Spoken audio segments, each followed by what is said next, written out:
Hello friends, welcome to my YouTube channel Anubhav classes. तो friends, आज के वीडियो में बात करेंगे मैथ के संख्या पद्धति के बारे में। पहले टॉपिक को लेके चलते हैं संख्या पद्धति। तो संख्या पद्धति में हम सबसे पहले संख्याओं के बारे में जानेंगे कि संख्या क्या होती है और संख्या को कैसे कैसे डिवाइड किया गया है उसके बारे में समझते हैं। तो देखिए, यहाँ पे संख्या को दो भागों में पहले डिवाइड करते हैं। एक हमारा वास्तविक संख्या और दूसरा होता है काल्पनिक संख्या। वास्तविक संख्या और काल्पनिक संख्या। अब वास्तविक संख्या को दो भागों में डिवाइड किया गया है, परिमेय संख्या और अपरिमेय संख्या। यानी जो वास्तविक संख्याएं होती हैं, ये परिमेय और अपरिमेय को मिलाकर क्या बनती हैं? वास्तविक संख्याएं बनती हैं। अब पूर्णांक संख्या को दो भागों में बांटा गया है। पूर्णांक संख्या में एक प्राकृतिक संख्या और एक पूर्ण संख्या। इन दोनों को मिला के क्या बनता है? हमारा पूर्णांक संख्या बनता है। अब प्राकृतिक संख्या को देखिए, प्राकृतिक संख्या को चार भागों में डिवाइड किया गया: सम संख्या, विषम संख्या, अभाज्य संख्या और भाज्य संख्या। तो अब पहले हम चलते हैं वास्तविक संख्या को लेते हैं। वास्तविक संख्या के बारे में कुछ समझ लें, उसके बाद तब फिर आगे वाले के बारे में चर्चा करेंगे। तो वास्तविक संख्याएं किसी प्रश्न अथवा समीकरण को हल करने पर जो मान प्राप्त होता है, जब किसी प्रश्न अथवा समीकरण को हल करते हैं तो जो मान प्राप्त होता है उसे वास्तविक संख्या कहते हैं।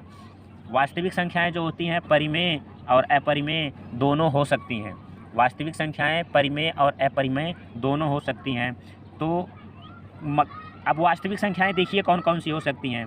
यानी करड़ी में माइनस वाली संख्या को छोड़ के, करड़ी में माइनस वाली संख्या को छोड़ के बाकी सभी संख्याएं क्या होती हैं?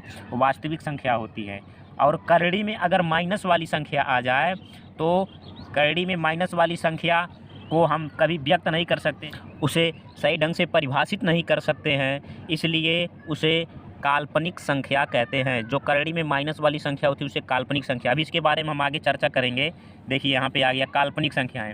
काल्पनिक संख्या किसे कहते हैं? वे संख्याएं जिसे ठीक तरह से परिभाषित नहीं किया जा सकता है उसे काल्पनिक संख्या कहते हैं। काल्पनिक संख्याएं वे संख्याएं होती हैं जो वास्तव में न होकर केवल कल्पना में होती हैं, उसे क्या कहते हैं हम? काल्पनिक संख्याएं। जैसे माइनस, करड़ी में -4, करड़ी में -4, इसका मान संभव नहीं होता है, इसलिए इसे क्या करते हैं हम?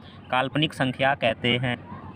अब परिमेय संख्या के बारे में पढ़ेंगे कि परिमेय संख्या क्या होती है।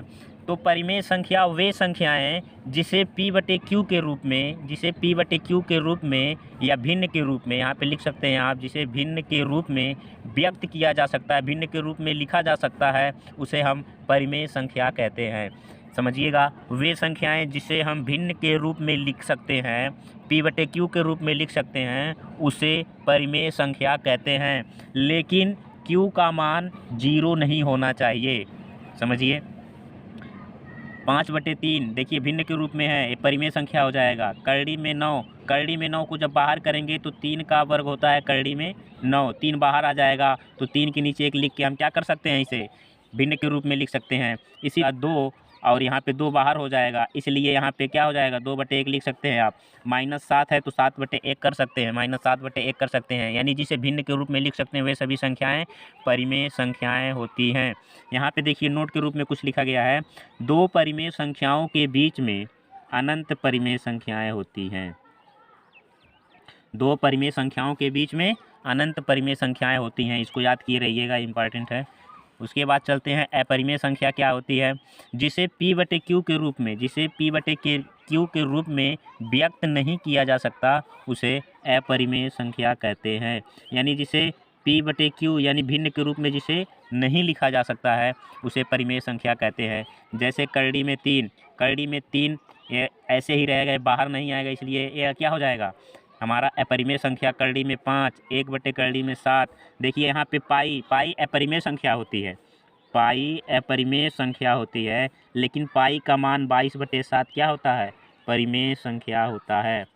याद किए रहिएगा इसको, पाई अपरिमेय संख्या, लेकिन पाई का मान 22/7 क्या होता है? परिमेय संख्या होता है। पूर्णांक संख्याएं।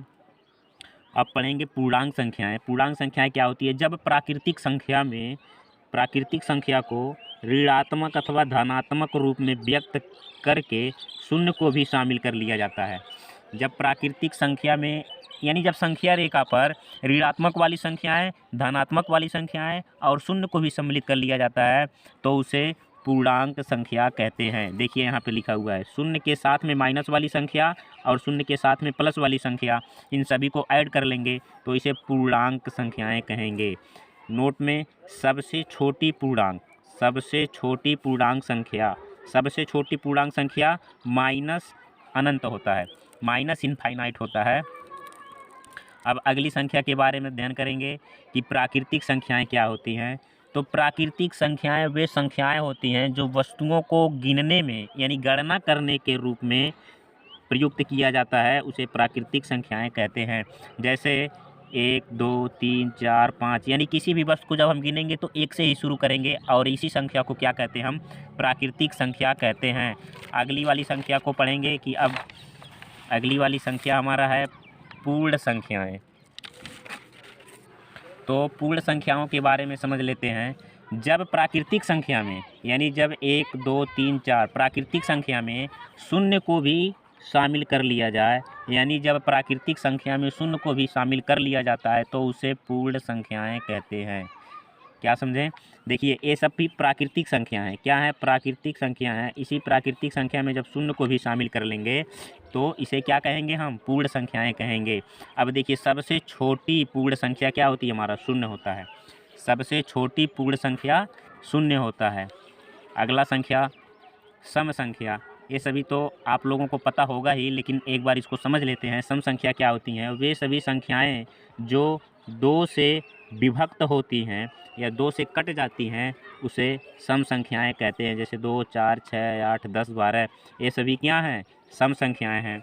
विषम संख्याएं वे सभी संख्याएं, वे सभी प्राकृतिक संख्याएं जो 2 से विभक्त नहीं होती हैं, जो 2 से विभक्त न हो उन्हें विषम संख्याएं कहते हैं। यानी वे सभी संख्याएं जो 2 से न कटें उसे विषम संख्याएं कहते हैं। जैसे 1 3 5 7 9, ये 2 से नहीं कटेंगी, इसलिए इन संख्याओं को क्या कहेंगे, विषम संख्याएं कहेंगे। अगली संख्या हमारा अभाज्य संख्याएं। तो अभाज्य संख्या वे प्राकृतिक संख्याएं जिसके केवल और केवल 2 गुणनखंड होते हैं, केवल और केवल 2 गुणनखंड होते हैं, उन्हें अभाज्य संख्याएं कहते हैं। तो दोस्तों आप लोग गुणनखंड के बारे में समझ लिए। जैसे मान लीजिए यहाँ पे 2 है तो 2 के कितने गुणनखंड हो जाएंगे, यानी ये 2 किससे किससे कट जाएगा। देखिए यहाँ पे 2 1 से कट जाएगा और 2 से कट जाएगा, ये क्या हो जाए, 2 गुणनखंड हो गए। 1 गुणनखंड 2 गुणनखंड। मान लीजिए यहाँ पे 3 है तो 3 क्या होगा, 1 से कट जाएगा और 3 से कट जाएगा। मान लीजिए यहाँ पे 4 है, 4 1 से कट जाएगा, 2 से कट जाएगा और 4 से कट जाएगा। देखिए कह रहा है कि वे प्राकृतिक संख्याएं जिसके केवल गुणनखंड होते हैं उन्हें अभाज्य संख्याएं कहते हैं। देखिए अब यहाँ पे इसके 2 गुणनखंड हुए, 2 गुणनखंडों से ज़्यादा नहीं होने चाहिए, 2 गुणनखंड होने, केवल और केवल 2 ही गुणनखंड होने चाहिए। देखिए यहाँ पे भी 2 गुणनखंड हैं, लेकिन यहाँ पे क्या हो गए, हमारे 3 गुणनखंड हो गए, इसलिए अभाज्य संख्या नहीं होगा और ये सभी अभाज्य संख्याएं होंगे। अगर 2 गुणनखंड से ज़्यादा हो जाएगा तो वे भाज्य संख्या हो जाएंगे। देखिए यहाँ पे अभाज्य संख्याएं में 2 3 5 7 11 13, ये सभी क्या होते हैं, अभाज्य संख्याएं होते हैं। सबसे छोटी अभाज्य संख्या 2 होती है, सबसे छोटी अभाज्य संख्या 2 होती है। बहुत इम्पॉर्टेंट है ये, सबसे छोटी अभाज्य संख्या 2 होती है। 2 एकमात्र सम अभाज्य संख्या है। क्या है, 2 जो है एकमात्र सम अभाज्य संख्या है। 1 से 50 तक में 15 अभाज्य संख्याएं होते हैं। 1 से 50 तक जब पूछेगा तो 15 अभाज्य संख्याएं होंगी और 1 से 100 तक जब पूछेगा तो 25 अभाज्य संख्याएं होती हैं। अब अगला संख्याएं हैं भाज्य संख्याएं। अभाज्य के बारे में आप पढ़िए, भाज्य के बारे में पढ़िए। वे प्राकृतिक संख्याएं जिसके कम से कम 3 गुणनखंड हों। कितने गुणनखंड, 3 गुणनखंड। अभाज्य संख्या में केवल और केवल 2 गुणनखंड और भाज्य संख्या में कम से कम 3 गुणनखंड हो, भाज्य संख्याएं कहलाती हैं। वे क्या कहलाती हैं, भाज्य संख्याएं कहलाती हैं। जैसे 4 6 8 10 12 14, ये सभी क्या हो जाएंगे, हमारे भाज्य संख्याएं हो जाएंगे। सबसे छोटी भाज्य संख्या 4 होती है, सबसे छोटी भाज्य संख्या 4 होती है। भाज्य संख्याएं सम और विषम दोनों होती हैं, भाज्य संख्याएं सम और विषम दोनों होती हैं। अब संख्याएं समाप्त हो गई दोस्तों। अब इसी पे कुछ अभ्यास प्रश्न कर लेते हैं जैसे देखिए यहाँ पे पहला हमारा प्रश्न दिया है कि सभी परिमेय संख्याएं होती हैं। सभी परिमेय संख्याएं क्या होती हैं? काल्पनिक संख्याएं होती हैं, अपरिमेय संख्या होती हैं, वास्तविक संख्या होती है कि उपयुक्त सभी होती है? सभी परिमेय संख्याएं होती हैं। तो दोस्तों सभी परिमेय संख्याएं वास्तविक संख्याएं होती हैं, क्योंकि वास्तविक संख्या का ही भाग होता है परिमेय संख्या, इसलिए जितने भी परिमेय संख्या होंगे वे सभी क्या होंगे? वास्तविक संख्याएं होते हैं। दूसरा प्रश्न हमारा है, इनमें से कौन सी संख्याएं वास्तविक संख्या नहीं है? इनमें से कौन सी संख्याएं वास्तविक संख्या नहीं है? तो ऑप्शन ए दिया है परिमेय संख्या, ऑप्शन 2 दिया है अपरिमेय संख्या, ऑप्शन 3 दिया है काल्पनिक संख्या और ऑप्शन 4 दिया है प्राकृतिक संख्या। तो आप जानते हैं कि जो हमारा संख्या होता है, इस संख्या को हम 2 भागों में बांटे हैं, एक वास्तविक संख्या और एक काल्पनिक संख्या। तो इसी काल्पनिक संख्या को छोड़ के बाकी सभी क्या होते हैं? वास्तविक संख्याएं। तो वास्तविक संख्या परिमेय भी होगा, काल्पनिक संख्याएं हमारा वास्तविक संख्या नहीं होती हैं। अब अगला प्रश्न दिया है, 2 परिमेय संख्याओं के बीच में कितनी संख्याएं होती हैं? आपसे प्रश्न दिया है कि 2 परिमेय संख्याओं के बीच में कितनी संख्याएं होती हैं? Option A 2, option B 4, option C 50, option D अनंत। तो अभी आपने पढ़ा है कि 2 परिमेय संख्याओं के बीच में अनंत परिमेय संख्याएं होती हैं। ऑप्शन डी सही हो जाएगा। चौथा प्रश्न है, 1 से 100 तक की संख्याओं में कितने अभाज्य संख्याएं होते हैं? 1 से 100 तक की संख्याओं में कितने अभाज्य संख्याएं होते हैं? 25, 30, 15, 50। तो आपने पढ़ा है कि 1 से 50 तक में कुल 15 अभाज्य संख्याएं होती हैं, 1 से 100 तक में कुल 25 अभाज्य संख्याएं होती हैं। तो option A is correct answer हो जाएगा। तो दोस्तों उम्मीद करते हैं कि आप लोगों को यह वीडियो पसंद में आया होगा, और अगर आपको यह वीडियो पसंद आया है तो आप लाइक करिए, शेयर करिए, सब्सक्राइब करना ना भूलें। तो दोस्तों आज के वीडियो में बस इतना ही। धन्यवाद।